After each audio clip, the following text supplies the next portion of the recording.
상황 속에서 주를 찬양할지라.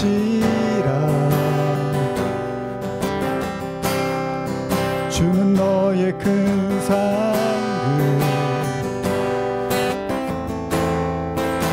큰 도움이시라. 주의 얼굴 구할 때 주의 영을 부사 크신 사랑 안에서 주를 보게 하소서. 내 영혼이 확정되고 확정되어 싸우니 믿음의 눈 들어 주를 바라봅니다. 내 영혼이 확정되고 확정되어 싸우니 믿음의 눈 들어 주를 바라봅니다. 내 영혼이 확정되고 확정되어 싸우니 믿음의 눈 들어 주를 바라봅니다.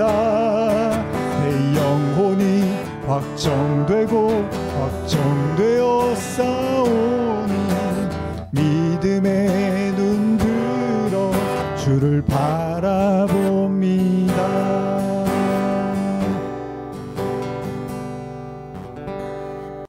여러분, 제가 이 말씀을 또 묵상하고 준비하면서 그런 생각이 드는 거예요. 우리가 이 이제 짐승에 대한 이야기를 지금 나누고 있는데, 어떤 이제 자꾸 아까도 말씀드렸지만은 분명히 그 우리의 신앙 또 구약이나 그런 신앙의 역사에 있어서 그리스도인들이 박해를 받았던 수많은 시절들이 있던 건 우리가 부인할 수는 없습니다. 근데 문제는 뭡니까? 그들이 박해해서 고통을 받았지만 사실은 실질적으로는 성도들의 신앙이 물론 박탈하고 이탈하고 포기하는 사람도 나왔겠지만 또 더 깊어지는 사람도 있었잖아요. 그래서 우리가 교회를 박해하는 국가에 있는 사람들의 신앙들이 굉장히 깊잖아요. 그래서 정말 막 이불을 뒤집어 쓰고 예배를 드리고 정말 그 말씀을 들으려고 그 라디오를 막 주파수를 맞춰서 정말 몰래 말씀을 듣기도 하고, 그 성경을 구하기가 어려워갖고 어떻게든 성경을 찾아서 읽고 이런 얘기도 우리가 많이 듣잖아요.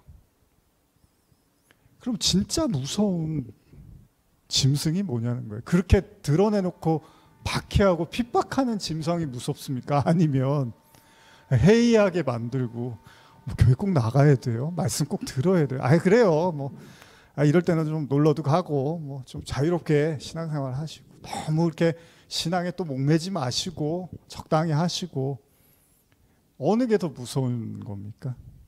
굳이 말씀들 십자가, 자기 부인, 회개, 그런 게 이렇게 사람들의 구미에 안 맞잖아요 요즘.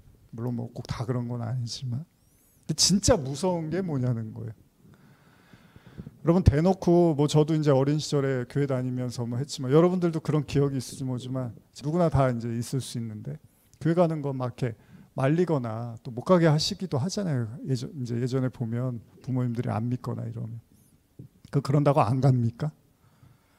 아니잖아요. 교회 가지 마, 공부해야지, 교회 자꾸 너무 미쳐 있지 마, 이럴 수 있잖아요. 부모님들이 걱정되면. 그런다고 안 합니까, 애들이? 물론 다른 여러 가지 이유에서 신앙생활을 갖기도 하지만, 보통 박해를 해도 웬만해서는 그냥 교회 신앙생활을 거의 다 하는 걸로 제가 알고 있습니다. 아주 심각할 정도로 박해하지 않은 이상은요. 더 무서운 게 뭐냐는 거예요. 더 무서운 게.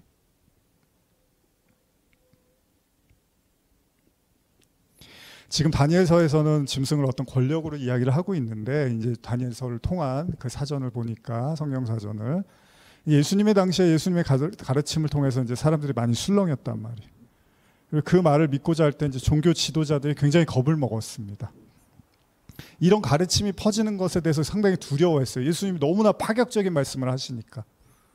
결국 이제 죽음을 당하신 건데 거기가 어디죠? 바로 예수님이 십자가에서 죽음을 당하신 곳 바로 골고다, 해골이라고도 하죠. 근데 오늘 본문 계시록 11장 8절 보실까요? 어떻게 쓰여져 있죠? 다시 한번 읽어보겠습니다. 시작.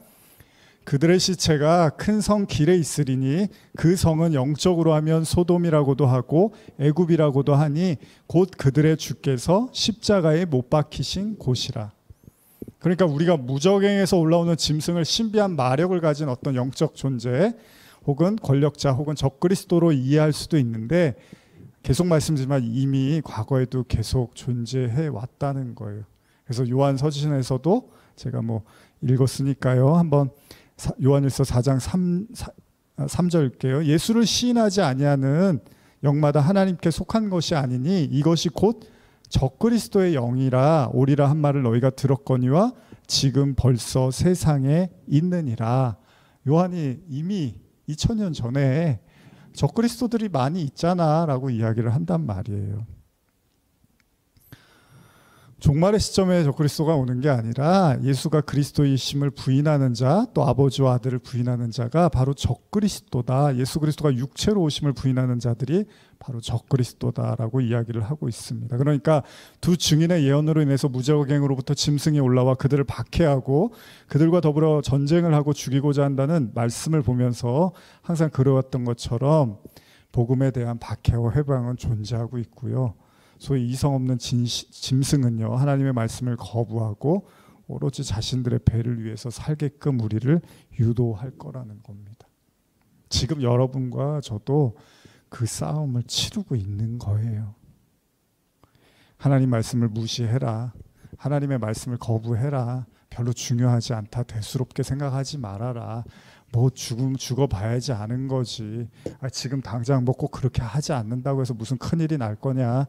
여러 가지 형태로 계속 미혹하고 공격하고 복잡하게 만들고 또 현실로서도 우리에게 많은 어려움들을 줄 수도 있겠죠.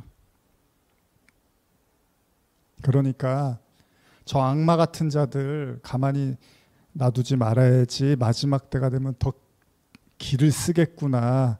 이제 이렇게만 생각하지 마시라는 거예요. 지금 여러분들의 현실에 그리고 여러분들 마음속에 교묘하게 그 어둠의 영들은 계속 역사하고 있습니다. 오늘도 어제도 내일도 계속 여러분들 안에서 역사하고 있습니다. 왜 그렇죠? 성경에서 짐승을 바라보는 또 다른 관점, 제가 아주 중요하게 여기는, 그리고 한 10년 전부터 꼭 주기적으로 강조하는 구절이 있죠. 아마 계시록 나눌 때도 읽었지만 바로 그 유명한 전도서 3장 18절 19절 한번 또 읽어보겠습니다. 전도서 3장 18절 19절입니다. 시작. 찾으시면 같이 읽겠습니다. 자, 우리 찾으셨으면 같이 읽겠습니다. 시작. 내가 내 마음속으로 이르기를 인생들의 일에 대해서 하나님이 그들을 시험하시리니 그들이 자기가 짐승과 다름없는 줄을 깨닫게 하려 하심이라 하였노라. 인생이 당하는 일을 짐승도 당하나니 그들이 당하는 일이 일반이라. 다 동일한 호흡이 있어서 짐승이 죽음같이 사람도 죽으니 사람이 짐승보다 뛰어남이 없음은 모든 것이 헛됨이로다. 그렇습니다. 이 구절을 제가 이제 중요하게 보는 것이, 전도서 말씀은 짐승이 단순한 우리의 사고를 넘어서는 이제 말씀으로 주어지고 있습니다. 다시 말하면 전도자의 깨달음 깊은 곳에 하나님이 인생을 위해서 시험을 하시는데 그 이유가 뭐죠? 바로 스스로가 짐승과 다름이 없다는 걸 깨닫게 하기 위해서다라고 말씀하고 있습니다. 다시 말하면 마지막 때일수록 박해가 더 심해지고 짐승 같은 존재들이 나타나서 우리의 믿음을 호시탐탐 노리겠지. 나는 더 깨어서 그들과 전쟁에서 지지 말 거야. 다짐을 하는 것도 좋지만요. 동시에 계시록은 무슨 책이라고요? 회개의 책이잖아요. 회개는 누가 해야 되는 거죠? 저 옆집에 있는 사람이 회개해야 되는 건가요? 밖에 있는 사람들이 해야 되나요? 우리 얘기잖아요. 그러니까 진짜 나 자신과 연결해서 나의 구원과 밀접하게 관계하는 책이라면 결국은 이 짐승도 내 안에 존재하고 있다는 것을 인정해야 된다는 거죠. 아직 지금 성경이 그렇게 말하고 있잖아요. 두 증인이 굵은 베옷을 입고 예언한다는 게 무슨 말입니까? 정말 회개해야 될 사람들이 회개하지 못한다는 이야기잖아요.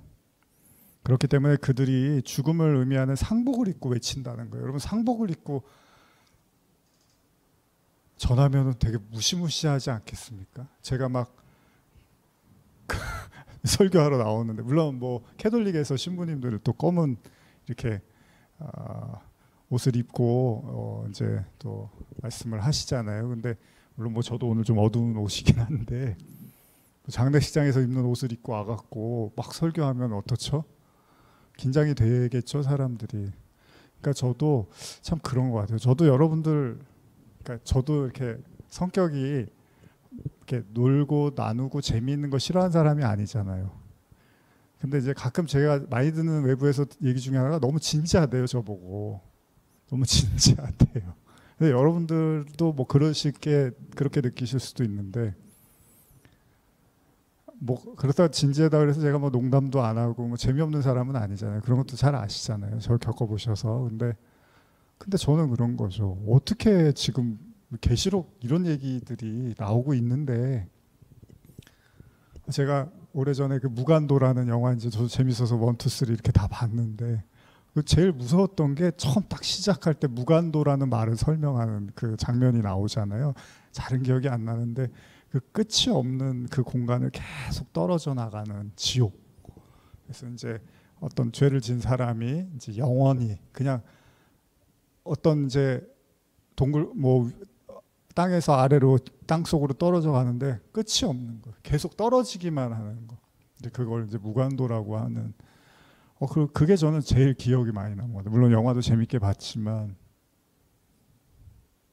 계속 오늘도 그렇고 이런 말씀을 준비하면서, 물론 뭐 재밌게 막 뭐 제가 좀 아는 게 많아서 좀 박학다식 해갖고 뭐 예도 좀 많이 들고 그러면 더 좋겠지만, 뭐 그게 이제 뭐 저는 제 나름대로 한계가 있고 또 제가 아는 게 있으니까 그런 걸 다 못한다 하더라도, 이제 제일 중요한 건 뭐냐면 사람이 죽으면 어쨌든 간에 하나님의 심판이 예비돼 있고, 또 살아서도 그 심판이 이미 존재하고 있어요.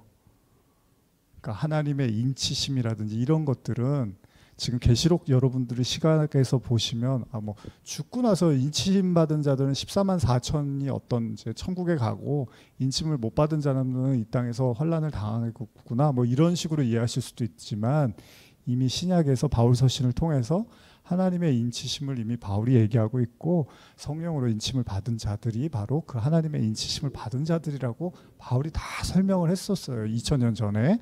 그러면 그 얘기는 뭐예요? 여러분들, 제가 그때도 말씀드렸지만 이미 이 세상에서도 그 심판은 진행되고 있거든요. 근데 그걸 제가 모르면 뭐 그런 게 있나 보죠, 여러분. 우리 다 인치심 받읍시다. 뭐 못 받으신 것 같으면 뭐 하나님께 달라고 해봅시다. 그러면서 그렇게 얘기를 하겠어요. 근데 이미 그 성령의 인치심이 내용이 뭐고 어떤 건지 다 알고 느끼고 경험했는데, 그걸 어떻게 이 세상에 지금 그게 일어나고 있는데, 나타나고 있는데, 성령을 통해서 그게 보여지고 있는데, 그걸 무슨 어떤 뭐 즐거움이나 재미로 말씀을 나눌 수는 없죠. 그게 이상한 거 아닙니까, 여러분? 오히려 물론 뭐 너무 대놓고 막 뭐 오늘 당장 세상이 끝날 것처럼 하는 것도 그렇지만, 여러분들이 입장을 바꿔서 한번 생각해 보시면, 진짜 여러분들이 천국과 지옥이 있다는 걸 확신하셨다고 가정을 해봐요. 뭐 누구 말처럼 잤는데 꿈에서 지옥을 갔다 왔어, 예를 들면.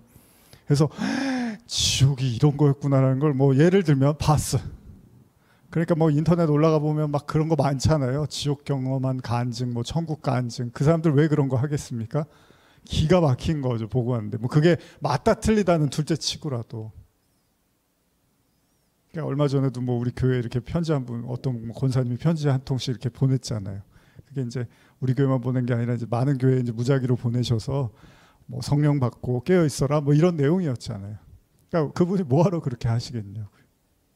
그냥 본인 은혜 받았으면 본인 그냥 잘 드시고 건강 유지하시다가 돌아가시면 되는데, 굳이 막 그걸 글자로 한 글자 한 글자 다 써갖고 빼곡히 A4용지 앞뒤로 써서 교회들마다 편지를 왜 보내시겠어요? 그러니까 뭔가를 본 거예요. 뭔가를 보고 느끼니까 가만히 있을 수가 없으니까, 뭐 그 편지의 내용 보니까 무슨 학생 시절부터 이미 그 성령을 경험하고서 지금에 이르기까지 그런 편지를 나누고 써왔다는 걸 보면서 제가 아 참 이런 분들 계시구나. 여러분들과 이렇게 나눴잖아요.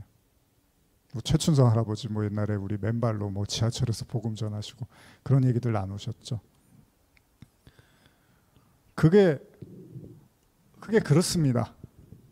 그런 것들을 뭐 잘 모르는 사람들한테는 그게 그렇게 막 대수롭지 않을 수도 있어요. 진지하지 않을 수도 있고 그냥 보이는 눈에 보이는 교회나 좀 성장시키고 확장해 나가고 사람들이 좀 많아지면 그걸로 만족할 수도 있겠지만 진짜로 여러분들이 만약에 그런 이제 구원과 심판에 대한 확신과 믿음을 갖기 시작하면 절대 여러분들이 가볍게 행동할 수는 없잖아요. 그렇죠?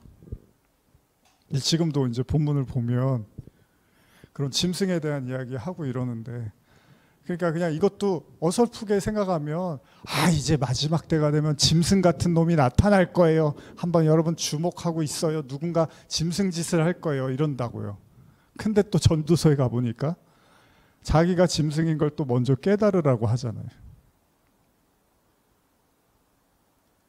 그런데 어떻게 우리가 성경을 가볍게 볼 수가 있겠냐는 거예요. 지금 하나님은 뭔가 외부에 있는 적을 이야기하는 것 같은데 다 가만히 들여다보면 또 내 안에 있는 거예요. 다. 내 얘기를 하고 있는 거예요. 그러니까 여러분들도 어떤 말씀 들을 때요. 모든 적을 외부로 돌리는 그런 메시지는 조금 여러분들이 생각하실 필요가 있습니다. 나는 아니고 다 적은 밖에 있다고 생각하는 사람들은 조금 여러분들이 생각을 하셔야 돼요. 자, 계시록 2장 8절에서 9절 한번 읽어볼까요? 계시록 2장 8절에서 9절입니다. 시작. 서머나 교회의 사자에게 편지하라. 처음이며 마지막이요 죽었다가 살아나신 이가 이르시되 내가 내 환난과 궁핍을 알거니와 실상은 내가 부요한 자니라. 자칭 유대인이라 하는 자들의 비방도 알거니와 실상은 유대인이 아니요 사탄의 회당이라. 이미 예전에 나눴죠. 예수님이 뭐라 그래요? 거 보세요. 이게 유대인이 아니라 사탄의 회당이야. 사실 예수님을 비방하고 모욕하고 근데 그들이 사실은 사탄의 회당이었어. 그래서 예수님이 대놓고 그랬잖아요. 너희들 마귀의 자식이구나. 예수님이 그런다고요. 그래서 예수님이 잘하신 말씀이 뭐였어요? 독사의 자식이란 말을 한 거죠. 그게 뭐 오늘날 우리가 이제 개가 많으니까 개 자식이라는 욕을 하듯이 뭐 뱀이 많아서 뱀 자식이라고 해석하는 사람도 있는데 제가 보기에 그게 아니라 옛뱀 그 자식들이야. 너희들은 그 후손들이야. 그러니까 너희들이 자꾸 나한테 이상한 말을 하고 내가 무슨 귀신 들렸다고 하고 내가 바알셉을 힘입어서 지금 귀신을 쫓는다고 이런. 그래서 나중에 화가 나시니까 뭐라 그러세요? 예수님이 성령을 모독하고 회방하는 죄는 영원히 사하심을 받지를 못해. 이제 이렇게까지 단언을 하신단 말이죠. 서머나 교회를 향한 주님은요 성도를 비방하는 유대인들이 실상은 유대인이 아니라 사탄의 회당이라고 말하고 있고요. 사탄이 뭐죠? 대적자라 그랬죠. 그러니까 사탄 하면 무슨 마귀 새끼 이런 뭐 뿔달리 이런 거 떠올리는 게 아니라 여러분들도 잘 생각해 보세요. 하나님의 말씀을 계속 반하는 행동과 생각이 다 사단적인 거라는 거예요. 그래서 예수님이 베드로한테도 사탄이라고 한 거고 제가 그 사도행전 얼마 전에도 나눴지만은 그 고넬료의 환상, 보자기 환상에서 하나님이 3번 그 부정한 거 먹으라고 할 때 베드로가 3번 거절합니다. 그게 사탄인 거예요. 베드로가 여전히 그 사탄적 성향이 남아있는 거예요. 해라, 먹어라. 아니 내가 먹으라고 하잖아. 도저히 못 먹겠는데요. 안 먹었는 지금까지 먹어본 적이 없는데요. 저는 말씀을 어긴 적이 없는데 또 이러고 있는 거예요. 말씀을 어긴 적이 없어요. 베드로가 예수를 저주하고 비방했었는데 얼마 전에. 근데 자기는 말씀을 어긴 적이 없대요. 그래서 저는 오히려 그래요. 베드로의 신앙의 완성이 바로 그 고넬료의 환상, 그 보자기 환상에서 어느 정도 나타나고 있는 것 같아요. 그게 뭔지 아십니까, 여러분? 우리 안에 있는 마귀가 뭐냐 하면 바로 그 교만이에요, 교만. 그렇게 성령 받고 말씀 깨닫고 십자가 부활 승천까지 다 겪었는데 하나님 말씀을 또 대적하고 있는 거예요. 물론 이제 곱게 보면 그럴 수도 있다고 볼 수 있죠. 근데 그럴 걸 뭐 성경이 써놨겠습니까? 성경이 우리에게 말하고 싶은 건 이런 모든 걸 다 겪고도 뭐라 그래요? 여전히 하나님을 대적할 수밖에 없는 그 말씀을 거부하는 그 인간적, 그 사단적, 그 베드로를 마지막에 보여주는 거죠.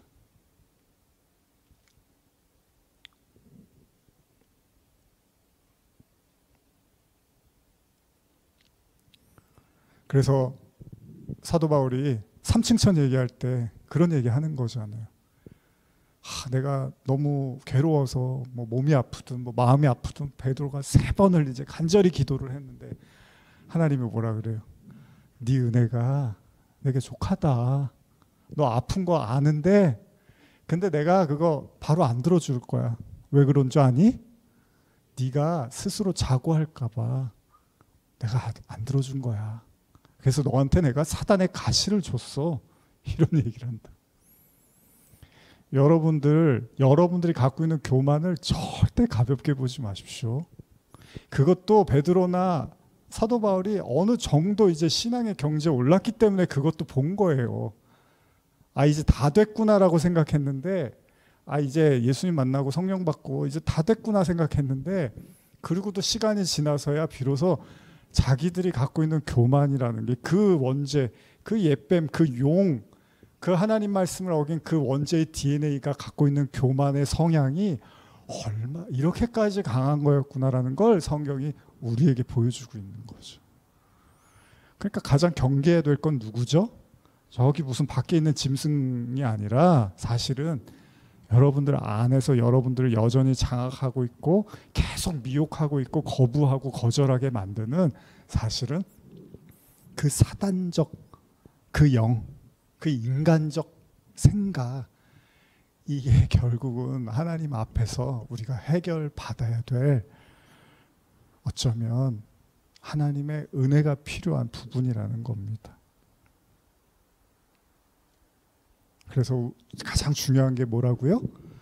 이 말씀을 여러분들이 들을 때 어떤 그런 생각이 드실 수도 있죠. 뭐 우리 사람도 얼마 없지만 뭐 비슷한 얘기 똑같은 얘기를 왜 계속 반복하지? 근데 여러분 아침 점심 저녁 비슷한 거 맨날 먹잖아요. 주기적으로 계속 먹듯이 말씀도 그렇잖아요, 사실. 근데 그 말씀을 여러분들이 들을 때 어떻죠? 뭐 병원 가면 저도 이제 뭐 혈압약이나 이런 거 먹지만 뭐 혈압약이 바뀌는 게 아니잖아요. 뭐 일주일 한 달 지나면 다음 달에 딴 약 주는 게 아니죠. 같은 약 계속 먹는 거예요. 마찬가지로 말씀도 그게 아직 해결이 안 되니까 그 약을 먹듯이 여러분과 제가 아직 해결이 안 되면 그 말씀을 계속 들어야 되는 거죠. 근데 중요한 건 뭡니까? 그래도 여러분들에게 제가 감사하고 귀하다고 여기는 건 그 말씀의 조명을 받아서 최소한 여러분들이 저 나쁜 놈들, 저 말세에 아주 그냥 문제가 심각한 놈들 이렇게 하지 않고 그래 내 안에 이 모든 게 다 내 안에 내 얘기구나라고 받아들이고 기도하는 그 모습이 저는 귀하다고 보는 거죠. 오늘 살아가는 우리 또한 하나님의 말씀보다 사실은 우리 생각이 더 중요하고 우리의 판단과 결정이 훨씬 중요할 때가 많습니다. 베드로가 예수님의 십자가를 이해하지 못한 것처럼요. 그게 나쁜 의도든 좋은 의도든 간에 그게 중요한 게 아니라 하나님의 뜻을 여전히 알지 못했기 때문에 베드로는 십자가를 거절했던 거잖아요.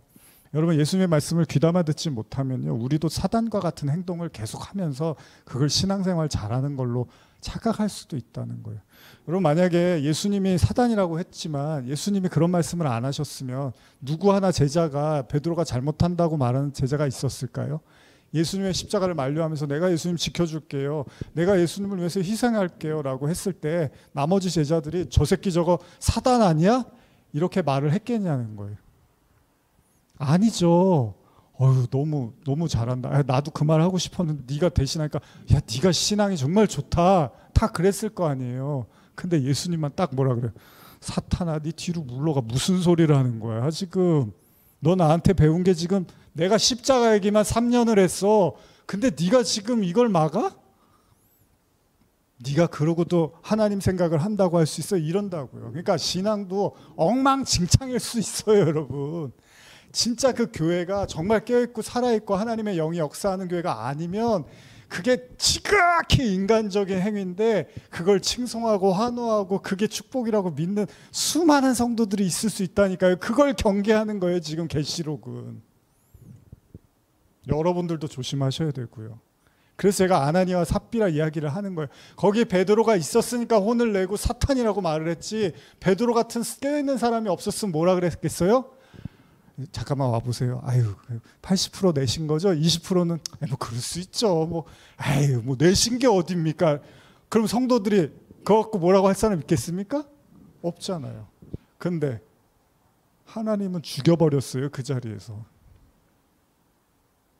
그러니까 교회가 산으로 가고 말씀이 산으로 가고 신앙이 산으로 갈 수 있는 너무나 많은 요소들이 이 세상에 쫙 깔려 있어요, 여러분. 그래서 두 증인이 하나님의 영으로만 된다고 말을 하는 거예요. 왜 스가랴서에서 그랬잖아요. 이건 하나님의 영으로만 되는 거야. 왜?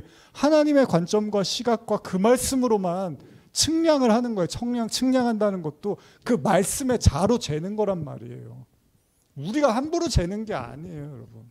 그래서 제가 이렇게 설교하면서 강조하는 게 뭐냐면, 설교를 저는 많이 하는 걸 중요하게 여기는 게 아니라 한 번을 하더라도, 저도 어쨌든 온라인 설교를 하니까 한 번을 하더라도 제대로 된 말씀을 전하는 게 전 중요하다고 생각해서 준비를 하는데 신경을 좀 쓰는 거거든요. 더 쓰려고 하는 건데, 여러분 많이 봤어요, 사람들이. 예를 들면. 근데 문제는 아닌 얘기인데 그걸 많이 봐버렸어.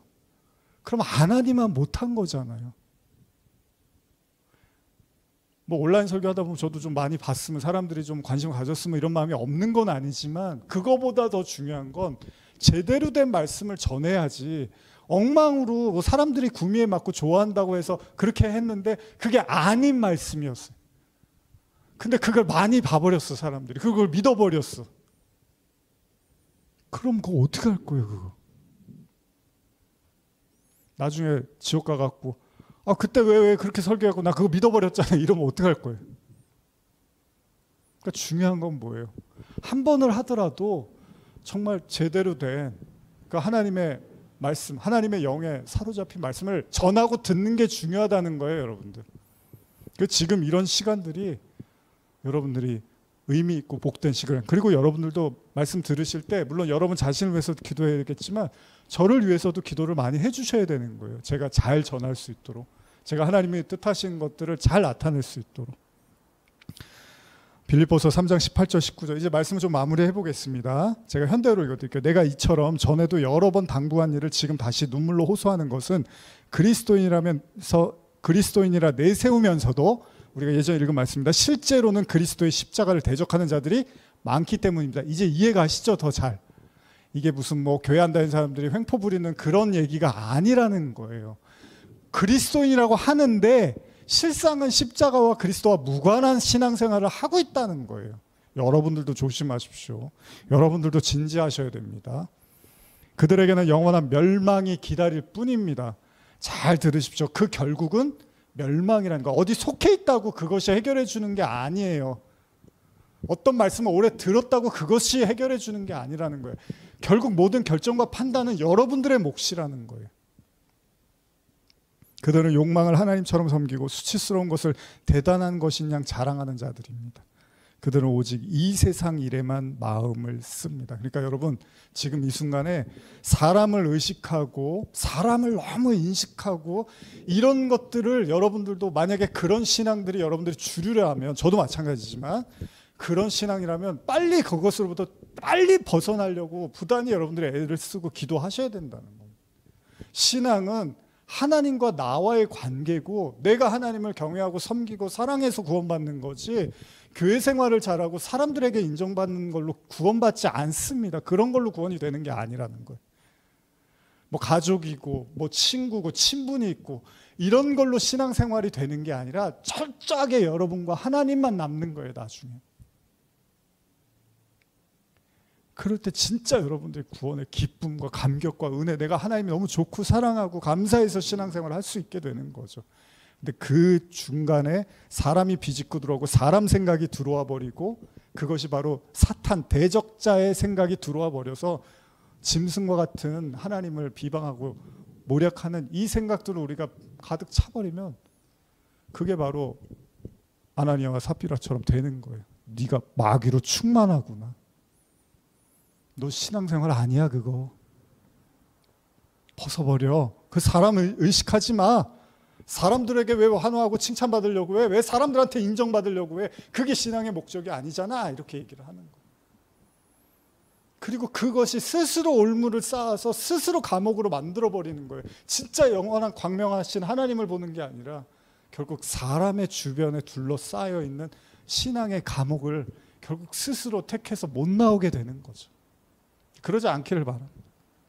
여러분들 모두는, 저와 여러분, 최소 우리 의협평강교회는 정말 하나님을 바라보고, 제가 예배 때마다 강조하는 게 그렇잖아요. 이 시간은 정말 하나님과 나, 이게 전부인 거예요. 그러니까 설교도 제가 하더라도 저 사람이 뭐 나한테 무슨 얘기를 하려고 하냐, 저 무슨 의도를 이런 게 아니라 그냥 그 말씀 듣고 거기서 하나님이 나한테 뭐라고 하는지 그것만 들으면 되는 거예요. 진짜 이 시간 내가 하나님이 나에게 뭘 말씀하시려고 하는지 여기에만 집중하면 되는 거예요. 너무 막 사람들 그런 거 신경 쓸 필요도 없어요. 하나님이 여러분들 구원하시는 거지 사람이 하는 게 아니잖아요. 결국은 느부갓네살 왕에 대한 이야기가 다니엘서 4장에 나타나면서 나중에 한번 또 이야기하겠지만 결국은 자기가 모든 것을 다 이루었다라고 자만하고 교만의 극치에 다다랐을 때 그가 어떻게 되죠? 세상 꼭대기에 이제 앉았다고 생각했는데 한순간에 그가 7년 동안 짐승처럼 살게 됩니다. 이 얘기는 제가 짐승의 표 이야기할 때 한 번 더 여러분들에게 구체적으로 말씀을 나누겠습니다. 그렇습니다. 진정한 복음, 진정한 말씀은요, 어떤 의미에서 우리를 추락시킬 수도 있어요. 왜 그렇죠? 지금 우리는 인간이라고 생각했는데 성경은 뭐라 그래요? 우리 짐승이라고 말하고 있잖아요. 천사처럼은 아니어도 그래도 나름 열심히 애썼는데 갑자기 우리를 사단과 같은 존재로 드러내기도 합니다. 그리고 그런 말씀을 통해서 우리가 진짜 우리 자신의 모습을 이제 여러분과 제가 인정하고, 사실 제가 이렇게 말씀을 전하는 이유는 수없이 인정하고 수없이 들여다보고 수없이 깨우치고 수없이 고백하고 회개하는 가운데서 여러분과 나누는 말씀이에요. 그러니까 오해하지 마셔야 되는 건 자기는 안 그러면서 우리한테만 그러라고 하는, 절대 그렇지 않습니다. 제가 소화하지 않으면 여러분한테도 잘 얘기하지 않습니다. 그렇게 우리가 말씀 앞에 겸허해지고 하나님 앞에 겸손해질 때 진짜 복음이 우리에게 구원이 되겠죠. 그렇기 때문에 두 증인의 예언은 다른 의미로는 사람들에게 절대 기쁨과 즐거움의 메시지만일 수는 없어요. 그러니까 상복을 입고 복음을 전하는 거예요. 이게 얼마나 슬픈 현실입니까? 근데 여러분들에게는 이게 기쁨의 복음이 돼야죠. 사마리아 여인 이야기처럼 물동이를 던져주고 예수 만났다고 막 즐거워하는 그런 복음이 돼야겠죠. 스데반의 설교 중에 돌멩이가 날아와서 스데반이 여기저기 돌멩이를 맞고 피를 철철 흘리잖아요. 사도들이 감옥에 수시로 왔다 갔다 하고 어려움이 많습니다. 그렇기 때문에 계시록 11장 9절 10절은 이렇게 말하는데 한번 읽어볼까요? 시작. 계시록 11장 9절 10절입니다. 시작. 백성들과 족속과 방언과 나라 중에서 사람들이 그 시체를 사흘 반 동안 보며 무덤에 장사하지 못하게 하리로다. 이 두 선지자가 땅에 사는 자들을 괴롭게 한 고로 땅에 사는 자들이 그들의 죽음을 즐거워하고 기뻐하여 서로 예물을 보내리라 하더라. 이게 하나님 말씀을 전하는 자의 현실이에요, 여러분. 얼마나 좀 비참합니까? 그들이 죽으니까 장사도 치르지 않고 기뻐하더라는 거예요. 잘 됐다고. 저 맨날 쓴소리만 하고 맨날 분위기 깨는 얘기만 하는 저가 죽어서 잘 됐다고, 아주 속이 시원하다고. 이게 성령의 말씀을 전하는 자들의 현실이라는 거예요. 여러분들도 마찬가지겠죠. 여러분들도 그 말씀에 힘입어서 복음을 전하면 똑같이 이런 일들이 나타날 수 있겠죠. 그러나 여러분, 이제 결론. 그러나 어떻죠? 결국 예수님이 그렇게 모질게 얻어 터지고 창에 찔리고 채찍을 맞고 피를 철철 흘려서 죽으셨지만 그것으로 끝은 아니었습니다. 계시록 11장 11절에서 13절입니다. 시작. 3일 반 후에 하나님께로부터 생기가 그들 속에 들어가매 그들이 발로 일어서니 구경하는 자들이 크게 두려워하더라. 하늘로부터 큰 음성이 있어 이리로 올라오라 함을 듣고 그들이 듣고 구름을 타고 하늘로 올라가니 그들의 원수들도 구경하더라. 그때 큰 지진이 나서 성 10분의 1이 무너지고 지진에 죽은 사람이 7천이라 그 남은 자들이 두려워하여 영광을 하늘의 하나님께 돌리더라. 이것 때문에 우리가 하나님 믿는 거죠. 그렇죠? 여러분들도 뭐 오늘 제가 나누는 모든 말씀들이 정말 어떻게 보면 따갑고 아프고 또 우리에게 각성을 시키는 그런 말씀이기도 하지만 결국은 그것이 죽음으로 끝나는 건 아니라는 거예요. 그게 절망으로 끝나지는 않습니다. 사실 계시록은 반복해서 이 예수님의 십자가 사건을 다양한 형태로 지금 보여주고 있습니다. 결국 무엇이죠? 반드시 여러분들과 저와 여러분들의 삶에 그 진리를 또 쫓아가고 따라간 자들에게는 결국은 박해와 어려움이 오지만 결국 마지막에는 부활의 영광이 기다리고 있다는 거죠. 우리 이걸 믿는 거고 또 이걸 경험하는 거고, 바울의 얘기처럼 나는 날마다 죽노라, 이 얘기는 뭐죠? 나는 날마다 다시 산다는 얘기입니다. 오늘 여러분도 또 죽었습니다, 말씀으로. 그러나 또 여러분이 다시 살아났습니다, 말씀으로. 바로 이것이 성도들의 삶이고, 그걸 다윗은 뭐라 그래요? 여호와는 나의 목자시니 내게 부족함이 없다. 그가 나를 푸른 초장 쉴 만한 물가로 인도하신다. 그러면서 뭐라 그러죠? 내 영혼을 뭐라 그러죠? 내 영혼을 네모 시키고 소생시키고. 심폐소생술 이런 거 아시죠? 죽었던 사람들을 살려내려고 하는 거잖아요. 여러분들이 말씀을 보다 보면 이거 나 죽은 사람 맞네, 나는 무능력하고 연약한 사람 맞네. 근데 또 말씀이 다시 우리를 살리는 거예요. 뭘로요? 그래, 나는 그리스도로만 살아야겠구나. 오늘 그 그리스도의 영이 여러분들에게 충만하게 임하시기를 간절히 진심으로 축복합니다. 기도하시겠습니다. 하나님 감사합니다. 또 오늘 하루 피곤한 또 하루를 보냈을 텐데 우리 성도님들 이 자리에서 또 진지하게 말씀 나눠봅니다.